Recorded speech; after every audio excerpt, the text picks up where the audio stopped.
Hey yo guys, how the heck is it going? Tally here, and today is the best day ever. We got Stratos back at free, we got Mali back at free, we got a really competitive hero deck. Guys, like streaks continuing. Alright, do me a favour, this one is going to be a big one. This is going to be the best one, right? Let's just keep going. Let's put the standards higher for this. Okay, 30 likes and we get a very in-depth combo video regarding this version of the deck. Alright, but without further ado, let's just dive right into everything. Alright guys, starting off with our main deck, we are going to play free Elemental Hero Stratos. Every time I've deck profiled heroes, I've said we can only play 2 Stratos. No, today we play free. It's amazing, right? This card searches out the entire archetype and it's Twin Twister. It's Twin Twister. Like, this deck isn't afraid of back row decks, this deck isn't afraid of combo decks, this deck is not afraid of anything going into the next format. Next, for the best combo extender in the deck, we are playing free Malicious. Alright, this deck now plays 4 copies of Malicious. This is insane. This is ridiculous, right? I'm not trying to overhype this. This is the best combo extender in the deck, and it means that we can actually play some really high impact cards in the main deck to actually break boards, and make your opponent cry. Next, we have 3 Faris because it's the best play starter in the deck, 2 Increase because you don't want to brick and draw one, and 2 Violent for the same reason as Increase. Okay, let's break them down real quick.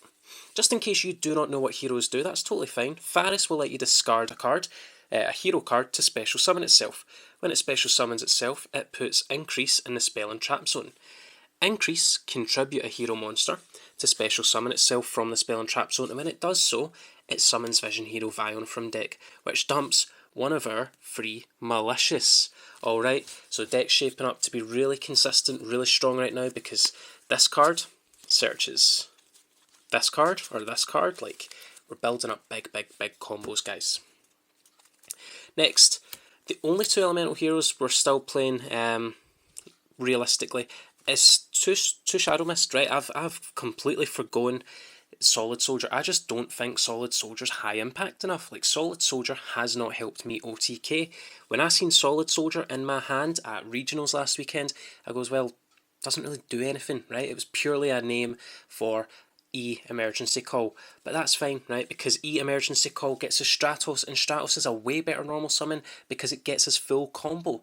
But if you open Shadow Mist and Faris, that's a 2-card OTK right there. If you don't know how it OTKs, I'll put the link down in the description below and you can have a look at that, but it's a 2-card OTK. Next, for some of our really high impact cards, right, we have 1 Plasma, right, we can afford to run this now, because before, I kind of found that the deck just couldn't consistently spend the resources. Now, it really can, because it's got free Malicious, which is free advantage. We have Draw Hand because I think it's better than Celestial. It's a body for mass change. We have Dynatag because we want our Dystopia always to be live. And we have Honest Neos, our last elemental hero for the deck. This card is a game winner. This card and this card, like, game winners. And for our last hero monster, we run £30 Dark Calling Searcher.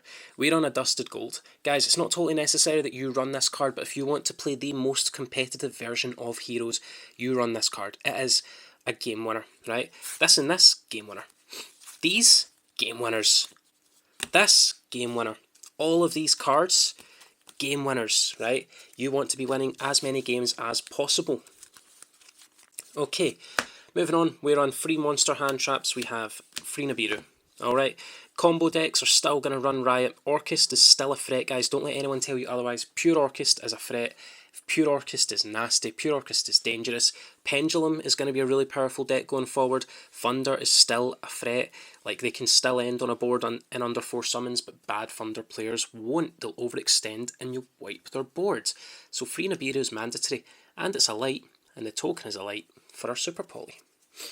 Moving on to spells, we run free Fusion Destiny. Guys, just in case you didn't know, game winner. This card is a 1-card OTK. Going first, it sets you up a live Dystopia, which can destroy your opponent's cards during their turn, or your turn. Going second, it's an OTK. And because, of course, we love masked heroes, we're on free mask change. Okay, mask change is amazing. Mask change is, again, I'm not even trying to be funny. It's a game winner against certain decks this format. Darklaw is insane. Anki in time, also insane. Alright, so this is a super duper important card. Next, we're on 3 more copies of Stratos, or 3 more copies of Shadow Mist, or an extra 3 copies of Honest Neos. For consistency's sake, it's just insane. We're running the ability. This card searches your entire deck, right? Because this card gets you Stratos, Stratos gets you anything else you want. Next, we're on 2 Super Poly, because again, combo's dangerous, and there's a lot of decks ending on super polyable cards. Then for our one-offs, we have 1 Rota, 1 A Hero Lives, 1 Poly, 1 Dark Calling, and 1 Monster Reborn. This is just a really good extender. You can send Shadow Mist off of Vion if you've already got Malicious Engrave, and revive it with Monster Reborn to search you a mask change. Okay, Rota, just another copy of Stratos. A Hero Lives, another copy of Stratos. Polymerization, a card that you can use and abuse Stratos with. Dark Calling, again, it gets your Malicious Bane out on the board. And also, by the way, guys, Stratos isn't a once per turn, so if you've got this and Stratos in hand, like, game winner. Next, for our last 3 cards, we run 3 copies of Infinite Impermanence. Guys, I know Infinite Impermanence is an expensive card right now. If you can't afford Infinite Impermanence, that's totally understandable. You run your favourite hand trap, right? You run the most appropriate hand trap you have. Effect Veiler's good. Ash isn't amazing, right? With this format, I just don't think that Ash does enough. But it's never a bad card, right? It's never going to be an objectively bad card.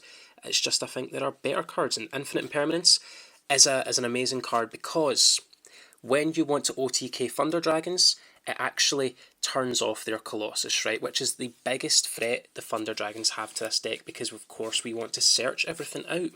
So if you open up an Infinite Impermanence, then you've gotten over that big hurdle, right? All they've got now to kind of disrupt you is maybe a Titan, in which case you have quick effects, and they maybe have hand traps, which again, this deck can play around really well. But Infinite Impermanence, in my eyes, is a mandatory free of. Guys, that's the main deck, that's 42 cards. I'm not bothered with it being over 40 because of the fact that you can search out everything in your deck through Stratos and A Hero Lives and E-Emergency Call. There's no worries there, okay? It's really consistent, it's really amazing. And next we're going to move on to the extra deck. Guys, for our extra deck we are running the 1 Malicious Bane. Again, I know it's very expensive, right? In my eyes it's actually overpriced. I managed to luckily get one on the cheap, otherwise I probably wouldn't buy one, right? I think it is really overpriced.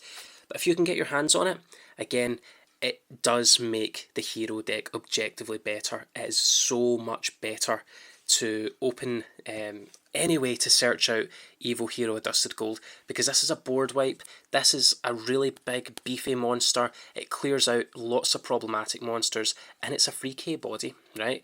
Its restriction of only allowing heroes to attack, like, you're not attacking with anything but heroes, okay? So yeah, like, it is unfortunate this card is short printed and it's getting very expensive, but in my eyes, again, if you want to play the most competitive version of the deck, it's kind of mandatory, in a sense. You can still win without it though, but it's amazing. For our masked heroes, we have 2 Darklaw, 1 Anki, and 1 Blast. Now, Darklaw, of course, game winner against certain decks, right? Anything that requires the graveyard, it's a game winner against. Anki is really good to really grind out your opponent and diminish their resources while gaining your own pluses. And Blast is actually really good now. Now that we've got free Stratos, we've got a consistent way to get this on board. And again, this deals with your back row decks, right? This card, you pay 500 life points and bounce an enemy's spell or trap to their hand. So what you can do is, if you've got any other heroes on board, usually you can get Vion and Increase, as you can get Stratos, forgot what the card's called. You can get Stratos out, you can pop 2, you can mass change it into this, half one of your opponent's attack points, monster's attack points, and then getting rid of another problematic card. Like, it's crazy. So yeah, those are our masked heroes, and again, Darklaw's a win condition. Alright, going first, you always want Darklaw. Next, we're going to take a look at our Destiny heroes, and we've got Dystopia and Dangerous. This card facilitates our 1 card OTK, and Dystopia is a really good card. Okay, it's Zodiac Trident, except it looks cooler, and it's a fusion monster. Okay, but yeah, 2 Destiny heroes, that's all you really need. For our Vision heroes, we run 1 Trinity and 1 Adoration. This is also a win condition, right? If you can't afford Malicious Bane, this card's still really good, right? You can deal thousands and thousands and thousands of damage with this card. If your opponent is dumb enough to leave monsters in attack position, like, this card will just utterly decimate them, because it has 5k attack, Honest Neos makes it 75, and it can attack monsters 3 times. And this is your underclock taker. So you can have these 2 on board, use this to reduce a monster's attack points by 2500 or 5k, whatever it's on at the time, and just attack over it and deal a lot of damage. For our elemental heroes, the only elemental hero we run in the extra deck is the Shining. The Shining is actually really good with Nibiru because it's a super poly target, alright? You just need to access to an elemental hero, such as Stratos or Shadow Mist, and you've got this. So again, it allows you to break your opponent's board without having to commit to not using some of the best cards in the deck. Those cards are Extra Hero Cross Crusader. This card is copy number 4 of Malicious, and it searches out your entire deck. This card is nuts, right? I used to hate this card. I was like, that's ridiculous, it's bad, it locks you out of other good cards. This card is a good card. This card is a really good card. I really want this to get like an OP Super or an Ultimate. I truly believe it is that good.